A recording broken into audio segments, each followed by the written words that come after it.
নির্বাচন কমিশনের আপিলে বঞ্চিত হওয়ার পর শেষ ভরসা হিসাবে হাইকোর্টের দ্বারস্থ হচ্ছেন প্রার্থীরা, আছেন তাদের প্রতিপক্ষরাও।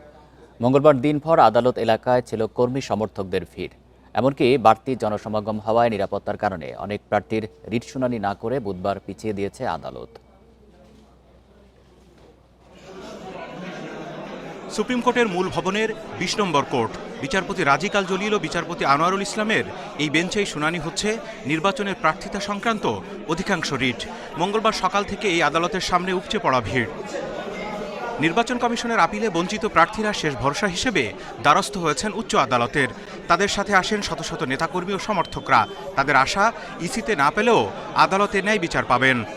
এখানে আসলে সারা বাংলাদেশ থেকে বিভিন্ন দলের বিভিন্ন প্রার্থীর জনসমর্থকরা আসছে, অনেক ভিড় হচ্ছে। কোর্টই একমাত্র শেষ ভরসা, শেষ আশ্রয়স্থল। আমরা বিশ্বাস করি যে আমরা এখান থেকে ন্যায় বিচার পাবো। আদালত এলাকায় প্রার্থীদের কর্মী সমর্থকদের অতিরিক্ত জনসমাগমের কারণে নিরাপত্তা ঝুঁকির বিষয়টিও নজরে এসেছে আদালতের। এজন্য কুমিল্লা 4-এর মনোনয়ন বাতিল হওয়া বিএনপির প্রার্থী মঞ্জুরুল হাসান মুন্সি ও কুমিল্লা 10-এর এম এ গফুরের প্রার্থিতার বৈধতা চেয়ে করা রিটের শুনানি একদিন পিছিয়ে বুধবার করা হয়েছে।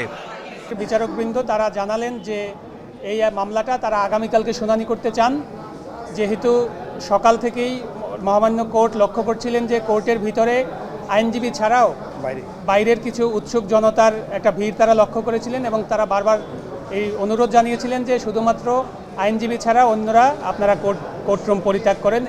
আইনজীবীরা জানান, মূলত ঋণ খেলাপি, দ্বৈত নাগরিকত্ব এবং স্বতন্ত্র প্রার্থীদের 1% ভোটারের সমর্থন সংক্রান্ত সমস্যার কারণেই হাইকোর্টে এসেছেন প্রার্থী কিংবা তার প্রতিপক্ষ।